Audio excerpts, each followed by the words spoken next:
Hello friends, welcome to YouTube channel. So friends, RRB technician का recruitment notification railway recruitment board की ओर से finally जारी कर दिए गए हैं। आइए देखते हैं कंप्लीट डिटेल रिक्रूटमेंट नोटिफिकेशन में क्या जानकारी इस रिक्रूटमेंट नोटिफिकेशन के लिए दी गई है, किस डिपार्टमेंट के लिए कितने पद रखे गए हैं, कितने सीबीटी देने होंगे, क्या एग्जाम पैटर्न रखा गया है। जैसे कि आपको पता है एएलपी टेक्नीशियन की प्रीवियस जो रिक्रूटमेंट थी, कंबाइंड रिक्रूटमेंट जारी की गई थी। अब टेक्नीशियन की और एएलपी की सेपरेटली रिक्रूटमेंट जारी की गई है, तो कहीं ना कहीं परीक्षा का पैटर्न में भी इसमें बदलाव आपको देखने को मिल रहे होंगे। 12th पीसीएम वाले किस किस पोस्ट के लिए एलिजिबल होंगे, सभी डिटेल्स को देखेंगे नोटिफिकेशन के अकॉर्डिंग। सो फ्रेंड्स, चैनल पर पहली बार आए हो तो प्लीज़ चैनल को जरूर सब्सक्राइब करना फॉर द अपकमिंग अपडेट्स के लिए। बेल नोटिफिकेशन प्रेस करना जिससे सभी अपडेट्स आप तक प्राप्त होते रहे।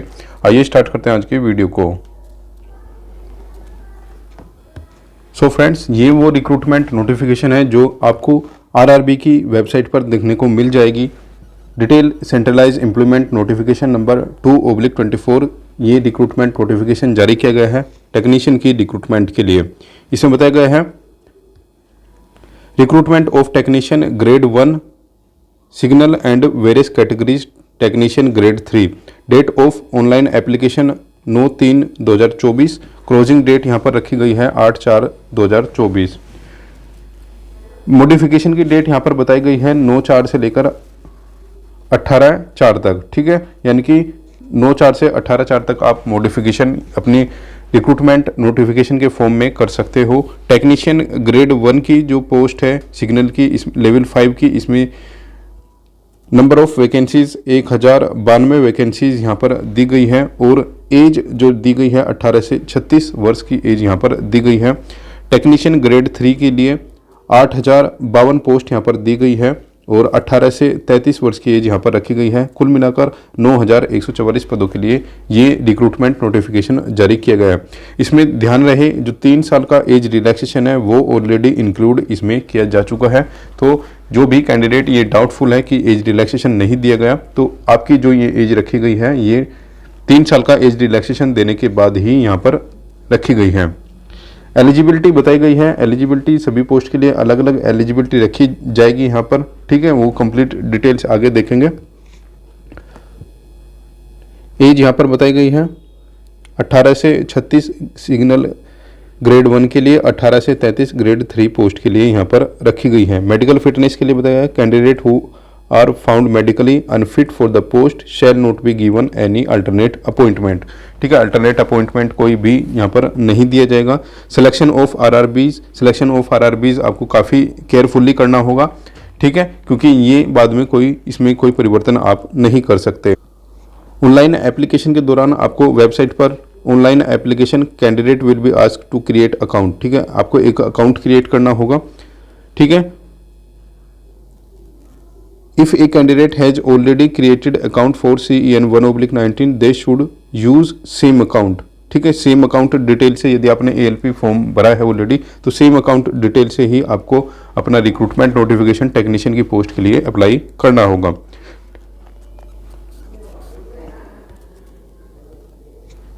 पोस्ट के लिए अप्लाई करने के बाद यदि आपको कोई भी मॉडिफिकेशन करना है तो आप 250 रुपये का नॉन रिफंडेबल पेमेंट देने के बाद 9 अप्रैल से 18 अप्रैल तक रिक्रूटमेंट नोटिफिकेशन में कोई भी आपको जो मॉडिफिकेशन करना है अपने एप्लीकेशन फॉर्म में वो आप कर सकते हो। इसमें आपको ध्यान रखना होगा email ID and mobile number and chosen RRBs can not be change. ठीक है, ये 3 चीज़ ऐसे होंगी जिसमें आप कोई चेंज इसमें नहीं कर सकते। आगे बताया गया है short listing of candidates for dB and medical examination shall be done RRB wise at the rate of 1:1। ठीक है, 1:1 में ही शॉर्ट लिस्ट किया जाएगा डीबी और मेडिकल एग्जामिनेशन के लिए। ठीक है, it will be based on their merit in CBT. Normalised marks will be done for CBT held in multiple shift. ठीक है, ये चीज़ें यहाँ पर बताई गई है। नेगेटिव मार्किंग 1/3 रहेगा। आगे बताया गया है नोटिफिकेशन के अगेंस्ट यदि कोई भी कैंडिडेट एक से अधिक आरआरबी में आवेदन करने की कोशिश करता है तो उसका जो कैंडिडेचर है उसको रिजेक्ट कर दिया जाएगा। सिग्नेचर जो आपको करने हैं, signature must be in running handwriting and note in block, या फिर कैपिटल लेटर में आपको सिग्नेचर नहीं करना है, तो आपको स्मॉल लेटर में ही आपके सिग्नेचर करना है। जैसे कि सपोज दैट किसी का नाम रवि है, तो रवि को ऐसे आप रवि लिखोगे, इस प्रकार से आप रवि नहीं लिखोगे। आगे इसमें बताया गया है date of RRB will be published on the participating websites. ठीक है, आरआरबी की जो वेबसाइट्स हैं उन पर ही केवल आरआरबी की रिक्रूटमेंट एग्जाम की डेट बाद में बता दी जाएगी। मेडिकल स्टैंडर्ड के लिए आप यहाँ पर देख सकते हो medical standard A3 B1 B2। ठीक है, ये सब चीज़ें मेडिकल स्टैंडर्ड यहाँ पर दिया गया है, यानी कि विद और विदाउट ग्लास 6/6 और 6/9 हो सकता है, विद और विदाउट ग्लास। ठीक है, यानी कि जो आपने स्पेक्स वगैरह लगाए हैं तो वो भी इसमें चल जाएगा। आगे इसमें बताया गया है कैंडिडेट जिसने भी लेसिक सर्जरी कराई गई है या फिर अदर सर्जिकल प्रोसीजर से अपना जो करेक्ट रेफ्रैक्टरी एरर है उसको ठीक कराया है, तो are not eligible for the post that are required for a medical standard A3। ठीक है, ए मेडिकल स्टैंडर्ड A3 में जो पोस्ट यहाँ पर दी गई है उनके लिए ये एलिजिबल नहीं होंगे।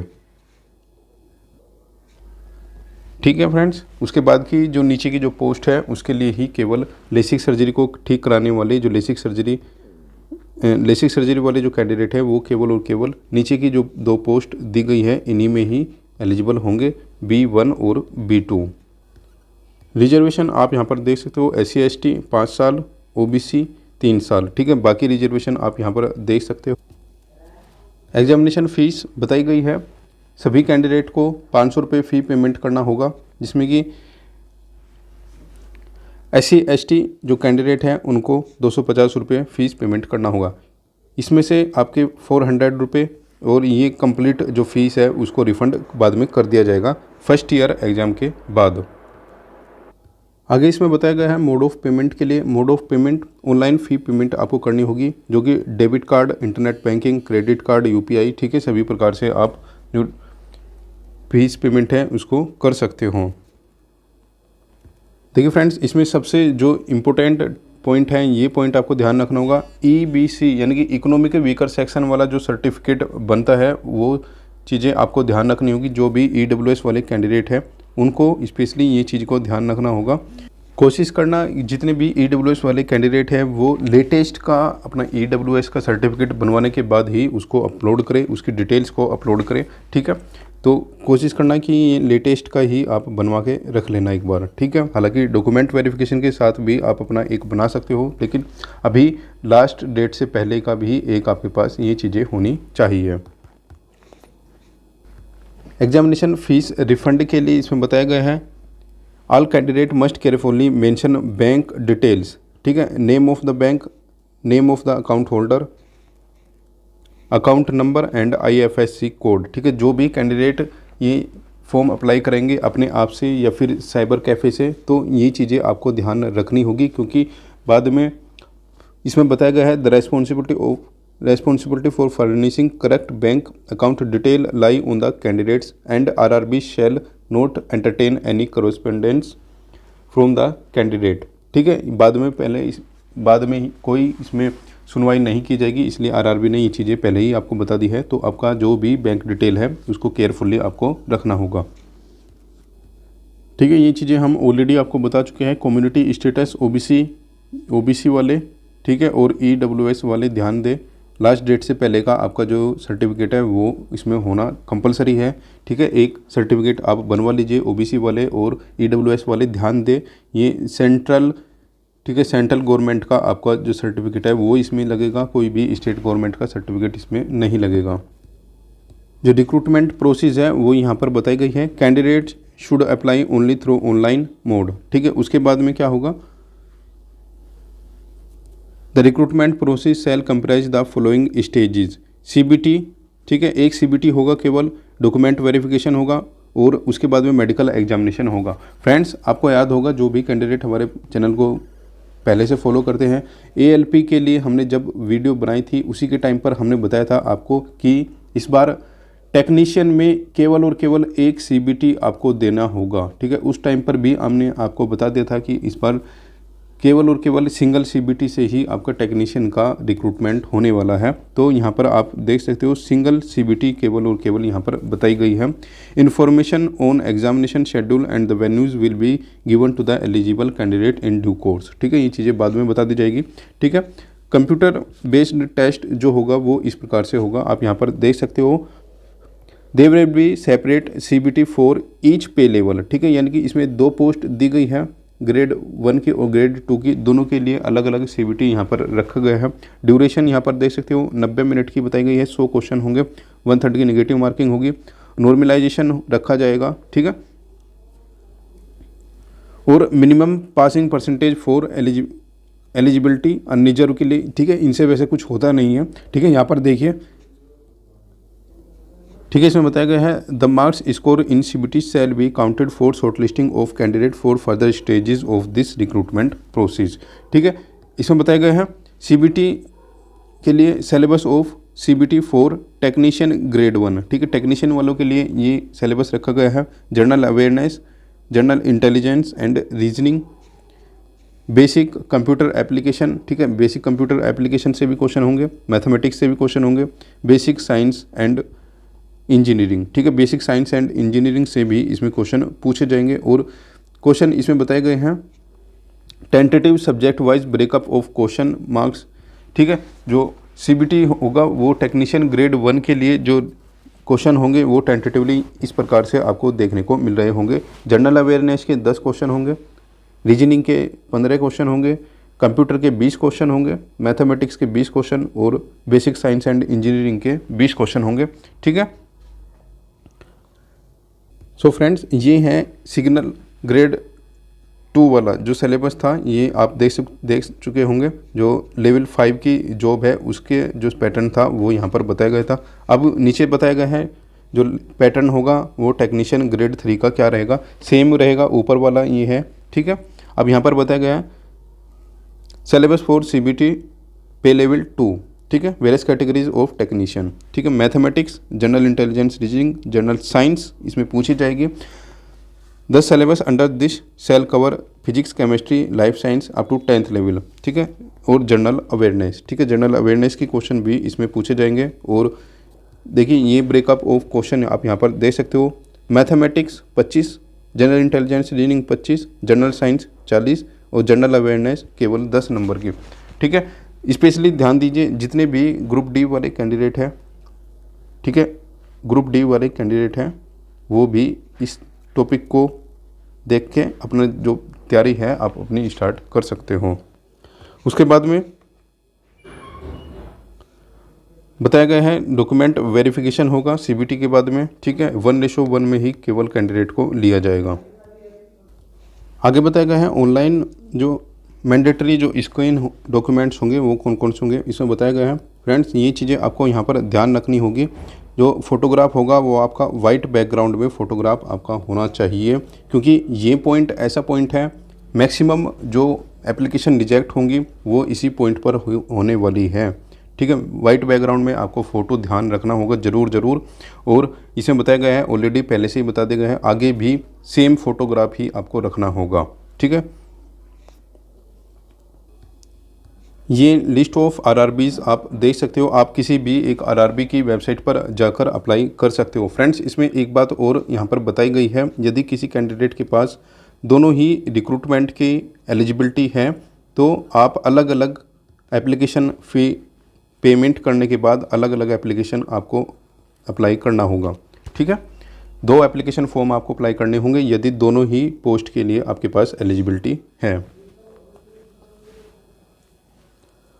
आगे इसमें बताया गया है मीडियम ऑफ एग्जामिनेशन के लिए आपको एक लैंग्वेज की चॉइस करनी होगी। ठीक है, उसी के अकॉर्डिंग ही आपका जो एग्जामिनेशन है वो कंडक्ट कराया जाएगा।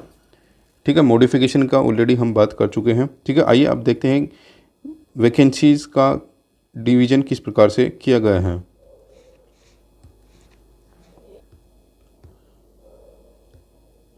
सो फ्रेंड्स, यहाँ पर देख सकते हो टेक्नीशियन ग्रेड 1 सिग्नल। ठीक है, लेवल 5 की वैकेंसी है।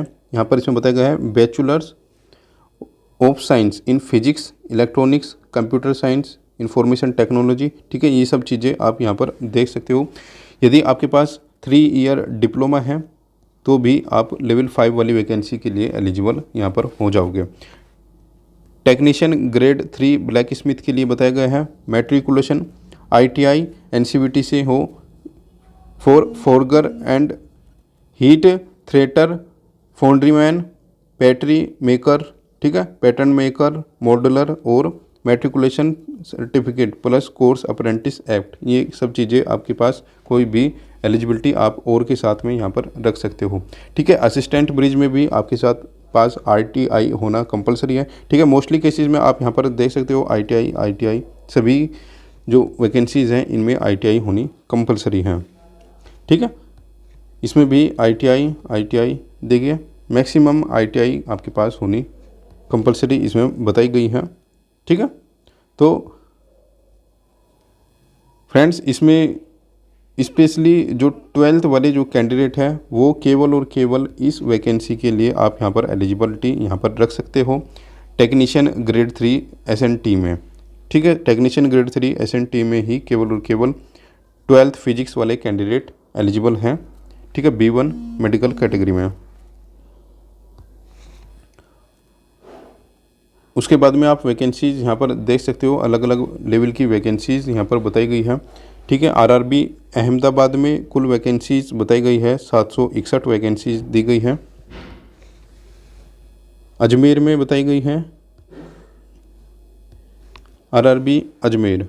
ठीक है, RRB अजमेर में इस प्रकार आप देख सकते हो 522 वैकेंसीज, बेंगलोर में 142 वैकेंसीज और भोपाल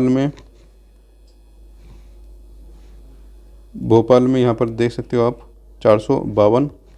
ठीक है, भुवनेश्वर में 150, बिलासपुर में 861। देखिए ALP की वैकेंसी भी सबसे ज़्यादा बिलासपुर में दी गई थी और टेक्नीशियन की अभी तक वैकेंसीज 861 यहाँ पर है।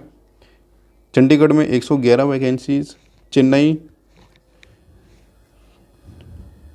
में 833। ठीक है, चेन्नई में भी अच्छी खासी वैकेंसीज यहाँ पर दी गई है टेक्नीशियन की। गोरखपुर 205 वैकेंसीज, गुवाहाटी 622, जम्मू श्रीनगर 291, कोलकाता 506, मालदा 275, मुंबई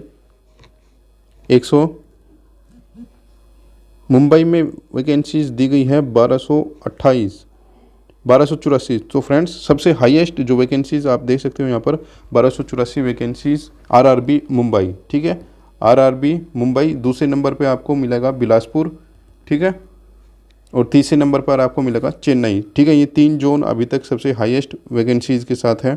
ठीक है, बाकी में आप देख सकते हो यहाँ पर लेस देन 500 वैकेंसीज आपको देखने को मिल रही है। ठीक है, और ये कौन सा है, RRB सिकंदराबाद में भी आपको अच्छी खासी वैकेंसीज आपको यहाँ पर देखने को मिल रही होगी।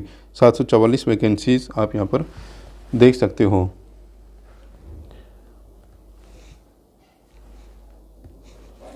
ठीक है, सो फ्रेंड्स ये कंप्लीट वैकेंसीज आप देख सकते हो। कंप्लीट वैकेंसीज बताई गई है 9144 वैकेंसीज है।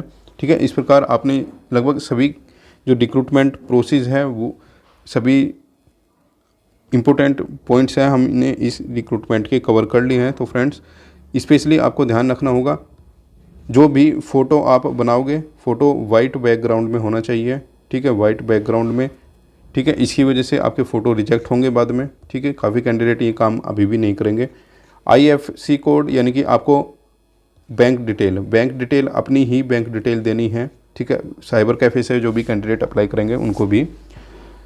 तीसरी बात, आप मोर देन 1 अप्लाई नहीं कर सकते। ठीक है, मोर देन अप्लाई केवल वही कर सकते हैं जो बोथ पोस्ट पर अप्लाई करेगा। ठीक है, दोनों पोस्ट के लिए यदि आप एलिजिबल हो, दोनों पोस्ट पर अलग अलग फॉर्म आपको डालने होंगे। ठीक है, सो फ्रेंड्स ये चीज़ें यहाँ पर इंपॉर्टेंट चीज़ें बताई गई है। वैकेंसीज आप अपने अकॉर्डिंग चेक कर सकते हो। सो फ्रेंड्स फर्दर जो भी अपडेट होगी आपके साथ शेयर की जाएगी। चैनल पर पहली बार आए तो प्लीज़ चैनल को जरूर सब्सक्राइब करना फर्दर अपकमिंग अपडेट्स के लिए। मिलते हैं नेक्स्ट वीडियो में नेक्स्ट अपडेट के साथ।